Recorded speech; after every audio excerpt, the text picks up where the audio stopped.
दोस्तों, उत्तर प्रदेश में भाजपा सरकार ने अपना बहुमत हासिल करते हुए फिर से नई सरकार बनाने जा रही है और बहुत जल्द इसका जो है शपथ ग्रहण समारोह होगा। नई सरकार का गठन होगा, नया मंत्रिमंडल होगा।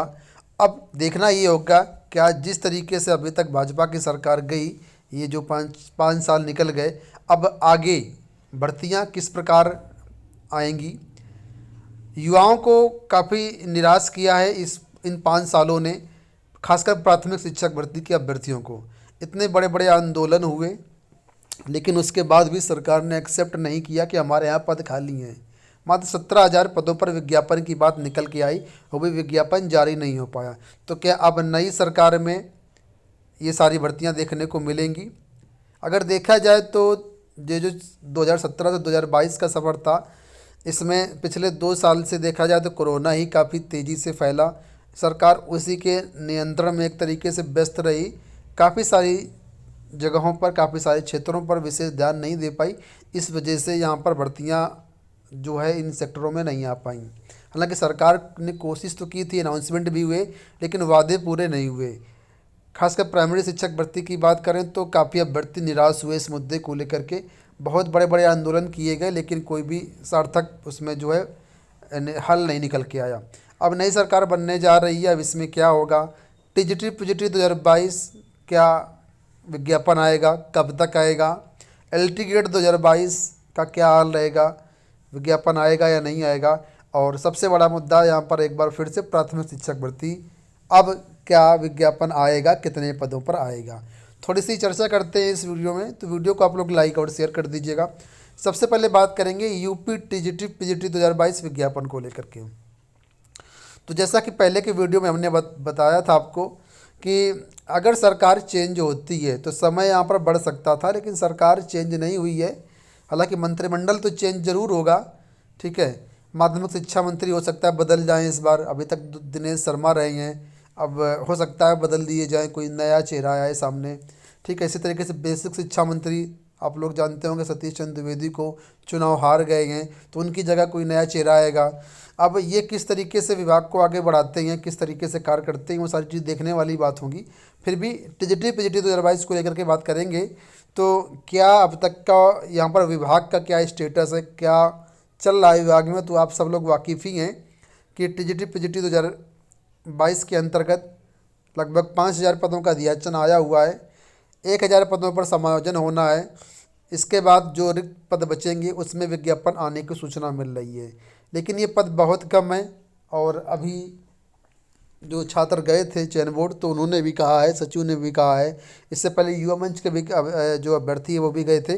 तो यहाँ पर एक बार फिर से पोर्टल खोलने की बात कही गई है, फिर से पोर्टल खोला जाएगा और इसके बाद अध्याचन लिया जाएगा और पदों की संख्या बढ़ने की पूरी उम्मीद है। और अभी हाल ही में कल एक न्यूज हमने आपको दिया था कि चयन बोर्ड ने तदर्थ शिक्षकों को बाहर करने का आदेश जारी किया है। अगर एक ज़िले में जारी किया गया है तो इसका मतलब है और भी ज़िले होंगे वहाँ भी जारी किया जाएगा, क्योंकि जब सब सुप्रीम कोर्ट का आदेश है तो एक ज़िले में तो लागू नहीं होगा, वो पूरे यूपी में लागू होगा, सभी तदर्थ शिक्षकों पर लागू होगा।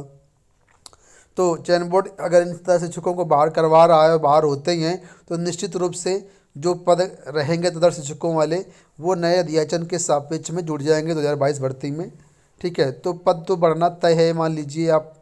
हालांकि विज्ञापन को लेकर के कितना टाइम है इसके बारे में, अगर पूरे जितने जो भी कार्य अभी होने हैं इन सब को देखते हुए ये लग रहा है, ऐसा महसूस हो रहा है कि फ़िलहाल मई के पहले विज्ञापन आने की संभावना नहीं है, ठीक है। मई या उसके बाद ही विज्ञापन आने की सूचना कह सकते हैं। अभी फ़िलहाल उससे पहले तो संभावना नहीं नज़र आ रही है, क्योंकि अभी तक समायोजन नहीं हुआ है। मार्च तो समायोजन में ही निकल जाएगा। इसके बाद अप्रैल में अगर पोर्टल खुल भी गया अध्याचन के लिए तो 15 दिन का कम से कम समय मिलेगा, ठीक है। तो 15 दिन अध्याचन में निकल गया, फिर उसकी तैयारी में, वेबसाइट डेवलपमेंट में, ठीक है, नोटिफिकेशन को रेडी करने में, शासन से अनुमति वगैरह हो सकता है लेना पड़े, उसे लेना नहीं पड़ेगा, फिर भी इन सब चीज़ों में अप्रैल तो निकल जाएगा। फिलहाल मई या उसके बाद ही चांसेस दिख रहे हैं आज की स्थिति को देखते हुए, ठीक है। अब बात करें एलटी गेट के बारे में, तो एलटी गेट को लेकर के आप इसको भी जाहिर है सब कुछ जानते ही हैं कि अध्याचन आ चुका है। यहाँ पर भी लोक सेवा आयोग के पास मामला समकक्षार्हता को लेकर के फंसा हुआ है ना। और समकक्षार्हता को लेकर के शासन से अनुमति न मिल पाने के कारण या कहीं निदेशालय से अनुमति न मिल पाने के कारण यहाँ पर अटका हुआ है। अब हमें उम्मीद है कि नई सरकार गठन हो जाने के बाद, कोरोना भी नियंत्रण में है, नई सरकार भी गठन होगा तो सरकार काम करेगी, और काम करेगी तो ये जो चीज़ें पेंडिंग है ना, ये सब पूरी होंगी। और जैसे ही समकक्षार्हता का मामला क्लियर होता है, इसके बाद उम्मीद है कि विज्ञापन आ जाएगा।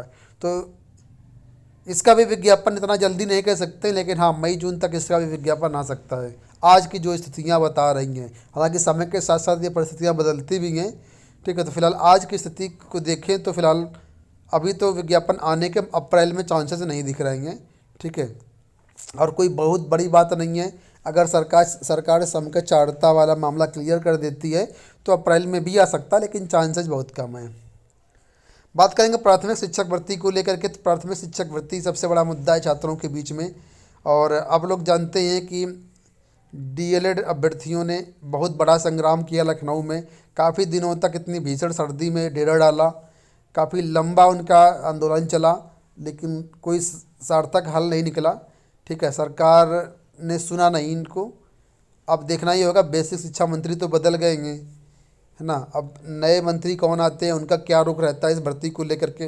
वैसे जहाँ तक मुझे लगता है कि अभी 68,500 शिक्षक भर्ती का मामला एक बार फिर से तूल पकड़ेगा, क्योंकि ओबीसी आयोग की रिपोर्ट ने कहा कि ओबीसी को जो है 5% कम करके जो है ज्वाइनिंग दी जाए। इसके बाद 69,000 शिक्षक भर्ती मामला आप लोग जानते हैं, चौथी जो काउंसलिंग होनी है, इसमें लगभग 7,000 के आसपास पदों पर लिस्ट जारी हुई थी, और वो भी मामला हाई कोर्ट में है, तो ये अभी पेंडिंग में है। तो इस वजह से दोनों मामले अभी सरकार को फंसाएंगे, क्योंकि जब तक ये दोनों भर्तियाँ क्लियर नहीं हो जाती हैं तब तक सरकार आगे भर्ती नहीं करेगी, क्योंकि कितने पद इन दोनों भर्तियों से बचते हैं, वो पद नई भर्ती में बहुत मायने करेंगे, वो जुड़ेंगे जा करके भी, है ना। तो 68,500 शिक्षक भर्ती और 69,000 शिक्षक भर्ती का जब तक मामला सॉल्व नहीं होता है तब तक यहाँ पर नया विज्ञापन नहीं मिलेगा। तो इसमें देखा जाए तो अभी समय लगेगा, प्राथमिक शिक्षक भर्ती में भी समय लगेगा। फिलहाल कुछ अभी कहा नहीं जा सकता कितना समय लगेगा, लेकिन ये लगता है हमें कि अभी फ़िलहाल जुलाई तक इसको लेकर कोई भी उम्मीद नहीं नज़र आ रही है, क्योंकि 68,500 शिक्षक भर्ती और 69,000 शिक्षक भर्ती मामला कोर्ट में होने के कारण कितना समय लगे कोर्ट पर, ये कोई नहीं जानता है ना। और जब तक कोर्ट से मामला क्लियर नहीं होगा तब तक ये भर्ती क्लियर नहीं होगी, और जब तक भर्ती क्लियर नहीं होगी प्राथमिक शिक्षक भर्ती की ये दोनों, तब तक नई शिक्षक भर्ती का विज्ञापन आपको प्राथमिक का नहीं मिलेगा। और इसके साथ ही सरकार तो ये कह रही है कि हमारे यहाँ पद ही नहीं खाली हैं। सरकार कहना था कि 17,000 पद खाली हैं, उन्हीं पर हम सुपरडेट का विज्ञापन देने वाले थे। अब वो भी मामला फंस गया है, क्योंकि वो पद कहाँ न कहीं ना कहीं से 69,000 शिक्षक भर्ती से रिलेटेड है, कनेक्टेड है, इस वजह से मामला फंसा हुआ है। तो फिलहाल नई प्राथमिक शिक्षक भर्ती जुलाई तक संभावना बहुत कम नज़र आ रही है, और आ जाती है तो अच्छी बात है। तो ये हमें लग रहा है जहाँ तक। अब आपको क्या लगता है, अपने विचार कमेंट बॉक्स में बताइएगा। फिलहाल दोस्तों इस वीडियो में इतना ही, धन्यवाद।